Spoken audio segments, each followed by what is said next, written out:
With just 4 weeks left in the 2025 NFL season, the Pittsburgh Steelers are currently atop the AFC North standings. And today on Steelers Talk, I'm going to be walking you guys through the Pittsburgh Steelers' playoff path, what these guys need to do to be able to lock up the AFC North championship this year and get their butts back into the NFL playoffs here in January. But before we get into the rest of today's show and get into our content today, let me know the percent chance that the Steelers win the AFC North with 4 games left to go and a 1-game lead over the Baltimore Ravens. Put it on a scale of 0, meaning no chance the Steelers make the playoffs this year, to 100, meaning they're definitely on their way to the postseason. Let me know your guys' thoughts to kick off today's show down there in the comments. All right, so I want to start here by saying that Pittsburgh's playoff path really does go through winning the AFC North championship, all right? And they're first in quite a while. Obviously, the Baltimore Ravens have really dominated this division and with Lamar Jackson and co.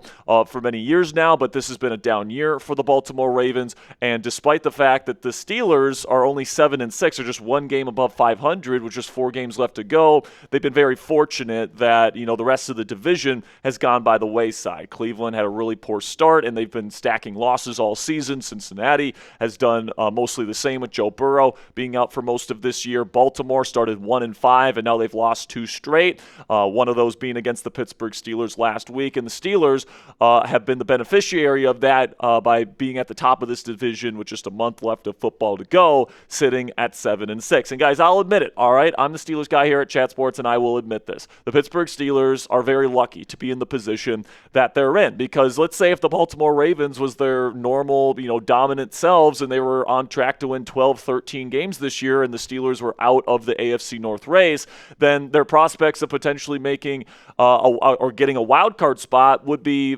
somewhat low at this point in time, because you look at the AFC playoff picture right now. You got 2 9-4 teams at the 5 and 6 seeds right now in Los Angeles and the Buffalo Bills. And, if they were trying to vie for a wild card spot, they would just be 1 game behind the Houston Texans. But with 4 games left to go, I wouldn't necessarily love the Steelers' chances of usurping both the Houston Texans and the Indianapolis Colts with just 4 games left to play. So, I think that the Steelers are very fortunate to be in the position that they're in, where they are in the driver's seat for the AFC North after beating the Baltimore Ravens in Baltimore here in Week 14. And, but with that said, I'm not going to apologize for our rivals' faults. I mean, a division championship is a division championship, and that means something in this league. It really does. And, this is something that the Steelers haven't really been in position to do for quite a while. And I will not apologize for the Baltimore Ravens, being the Super Bowl favorites heading into the year and not meeting expectations. I will not apologize for the Cincinnati Bengals, not living up to expectations either, especially with the injury to Joe Burrow. I will not apologize for the Cleveland Browns being the freaking Cleveland Browns, all right? And to be clear, this race is not over yet, all right? The Pittsburgh Steelers are absolutely in the driver's seat for this division, but, it's just a 1-game difference with 4 games left to go. So, I don't want to speak as if the division is already won, because it's not. The Steelers do have to take care of business down the stretch here. But after that win versus Baltimore, that gives the path here for Pittsburgh to win this division and get a home playoff game a lot easier, because you take a look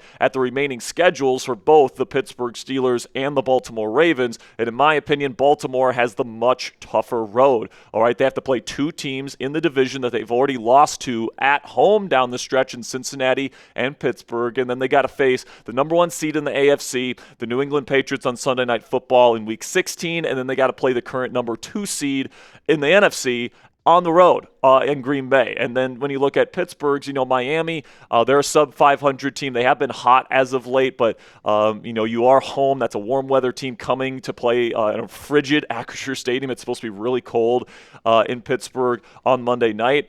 Then you get the Detroit Lions. That one will be a tough one to win on the road. But if you can take care of your business here, beat the Miami Dolphins and beat the Cleveland Browns, that really puts a lot of pressure on the Baltimore Ravens. Now, coming up here, I'm going to let you guys know Pittsburgh's path to securing the division. I'm going to let you guys know exactly how the Pittsburgh Steelers can win this division down the stretch, which games that they should be able to win, and I'm going to predict the final record for the Pittsburgh Steelers for you guys here in just a second, and I'm going to tell you why I think the Pittsburgh Steelers may have this division locked up by the season finale when we play the Baltimore Ravens in Pittsburgh in Week 18. But predict it for me down there in the comments section. What will be the Steelers' final record this year? Will they get to 8 wins, 9 wins? Do they get to 10 wins or even better than that? Do they run the table and get to 11? Let me know what you guys think down there in the comments section. This will be the pinned comment on today's show. So in just a second here, I'm going to tell you about our sponsor today at Harry's. And while I tell you about Harry's today, answer today's pinned question down there in the comments. Now let's have a word from our sponsor today at Harry's. And I don't have to tell you guys how terrible the men's razor space is and how difficult it is to maneuver in an affordable sense. The quality products that are high-end are always super expensive, and refills are always ridiculously expensive as well. And then when you try and save a little bit of money and go for kind of the bargain brands, you get dull razors that irritate your skin, sometimes even cut your skin. You can really only use them once before you have to replace them. That's exactly why I switched to Harry's Plus, and I haven't looked back since. Harry's Plus has an advanced pivoting system to reach every corner of your face, refined blade tech for a closer, smoother shave, and a weighted metal handle, which is Harry's heaviest handle ever for added comfort and control. But I think the best part about Harry's Plus is how affordable it is. Harry's owns their own world-class blade factory in Germany, which means no outsourcing and no middlemen. And because they control the entire process from steel to shelf, they keep costs low and pass the savings on to you. And even after all this innovation that they've put into Harry's Plus, this product still costs less than Gillette Fusion. So to put a bow on it all, if you don't love your shave with Harry's Plus, Harry's is going to make it right with you. No questions asked. Their risk-free trial means there's zero downside to giving them a shot. And just to show you guys that I actually use and love this product, I actually brought my own Harry's Plus razor with me today to show you guys that I love Harry's. I've been using them since college because, when I was a college kid, I wanted a quality shave, but, I didn't have any money. So, I wanted the more affordable brands, and I saw Harry's. I gave them a shot, and I think that it's an absolutely fantastic company. Of course, with their German-engineered products, you guys get really quality, blades and, all that different stuff, and you get a barbershop quality shave every single time for a fraction of the cost. So for a limited time only, our listeners can get the Harry's Plus trial set for only $10 at harrys.com/chat. This set includes the all-new Harry's Plus razor, one refined 5-blade cartridge, a 2-ounce foaming shave gel, and a travel cover to protect your blades on the go. Just head on over to harrys.com/chat to claim this offer, and after your purchase, they'll ask where you heard about them. Please support our show and tell them that we sent you. Big thank you to Harry's for sponsoring today's edition of Steelers Talk.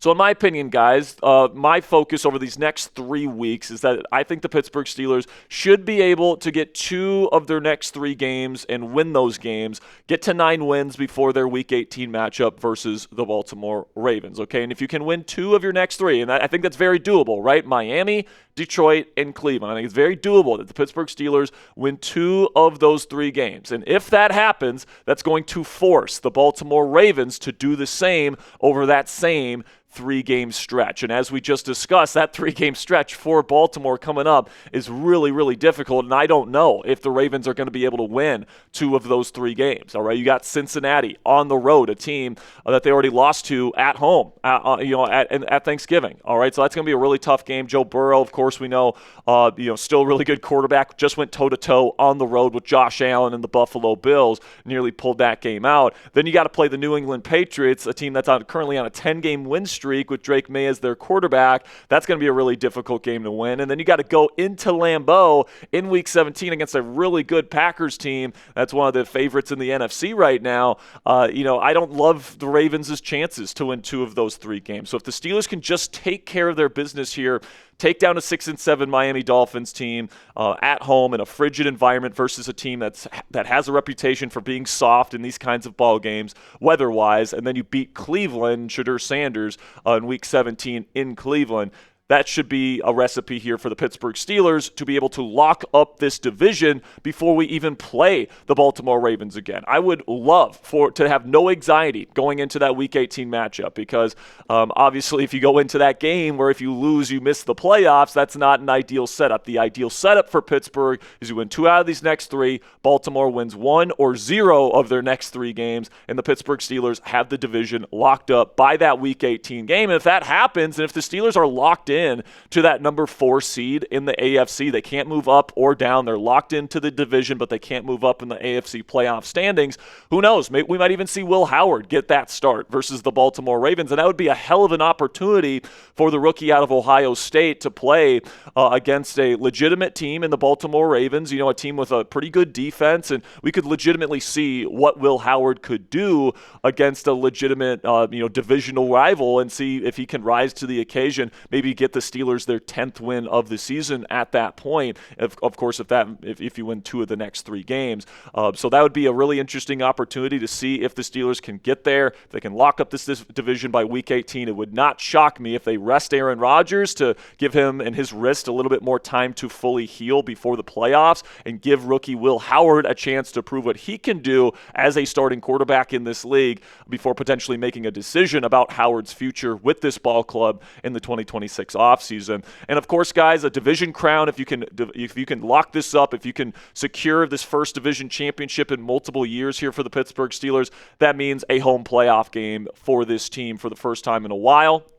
And obviously, during this stretch under Mike Tomlin where this team has not won a playoff game in almost a decade at this point, you've had multiple chances at home playoff games, and you have lost against the Jacksonville Jaguars and against the Cleveland Browns back in 2020. And, but that doesn't change the fact that a home playoff game does increase the chances of even a 9-8 Pittsburgh Steelers team this year of winning a playoff game this year, okay? And in terms of opponent, the teams that I would want to play in that scenario and the teams that I'm hoping that the Steelers get matched up against are the teams that are kind of warm weather teams, dome stadium teams that aren't used to playing in the elements, aren't used to playing in the cold. And, the Steelers should have multiple cold weather games to finish this year, and that callus should be fully built up before we get into the playoffs. You've got Miami this week. It's going to be frigid out there on Monday Night Football. Then you got Cleveland on the road in Week 17. That'll be a cold game. And then you get, again, Pittsburgh in Week 18 versus Baltimore. So this team should be fully acclimated to the winter Pittsburgh Steelers football type of environment. And, if you have a team that comes in here that's not used to the elements, that's going to increase the Pittsburgh Steelers' chances of winning that playoff game on Wild Card Weekend. Now, the teams that I don't want to play are the teams that are used to the elements. The Buffalo Bills, the New England Patriots, and right now, these two teams have a pretty decent chance of being the number 5 seed in the AFC playoff picture. Buffalo is getting hot right now. Of course, New England still sits atop of the division, but Buffalo could still potentially win the AFC East. So hopefully the Pittsburgh Steelers can get a team that's not acclimated to the cold weather. And the good news is that there is a number of teams that are vying for playoff positioning right now that either play in a dome or play in a warm weather environment. The Jacksonville Jaguars, Houston Texans, Indianapolis Colts, and Los Angeles Chargers are all teams that, obviously play in those warm weather environments or inside a dome that I don't think would acclimate themselves at least perfectly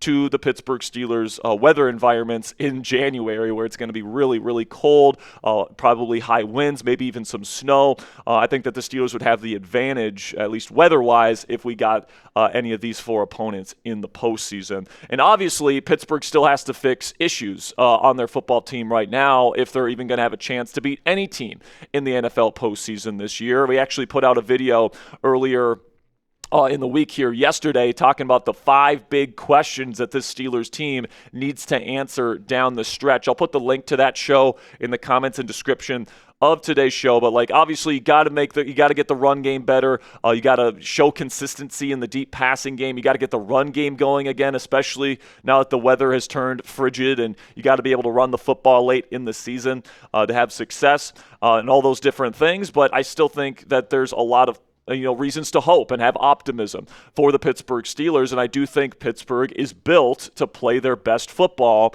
down the stretch. Okay, and I know there's a lot of pessimism in this fan base, but I think, the Steelers are in an okay spot right now in terms of, getting to a point where they could be playing their best football when it matters most, which was the exact opposite of last year when you were playing your worst football when it mattered most, right? I think Rodgers really showed signs of life last week against the Baltimore Ravens. It looks like he could be turning around his season potentially. The offensive line has actually looked really strong over the last several weeks, and even without starting left tackle Broderick Jones, this offensive line is still giving Aaron Rodgers time in the pocket to throw. Then also the passing defense has really locked in with this revamped secondary with JPJ and James Pierre on the outside. That duo has been really good over the last month. Brandon Echols is playing really well in the slot, and then Jalen Ramsey and Kyle Duggar have been a really good safety duo for this Steelers team. And then when you get Derek Harmon back, I think that the run defense will stabilize. I think the biggest problem with the Steelers right now is that they're giving up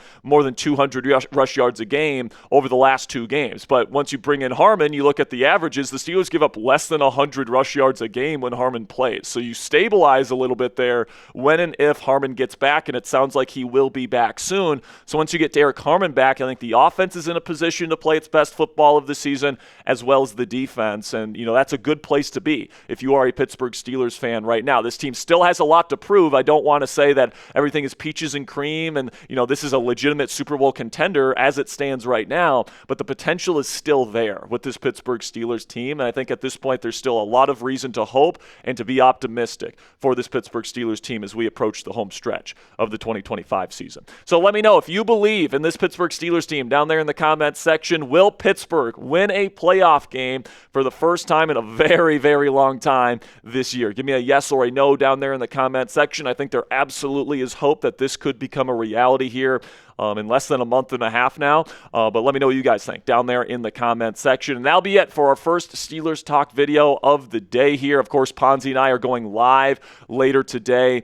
So make sure you guys click that subscribe button and turn on those notifications so you know when we go live. And type those real ones down there in the comment section if you made it to the end of today's show, if you are with this football team no matter what. And like I said, guys, that'll be the end of today's edition of Steelers Talk by Chat Sports. Make sure you guys join us later today for Steelers Talk Live, where we got a bunch of great Steelers content coming up. It's Tomlin Tuesday. We're going to have a lot of injury updates on the Pittsburgh Steelers. We're going to have our Week 15 preview for Monday Night Football versus the Miami Dolphins and so much more. So if you guys want all of that content, join us later this evening. Until next time, guys, here we go, Steelers.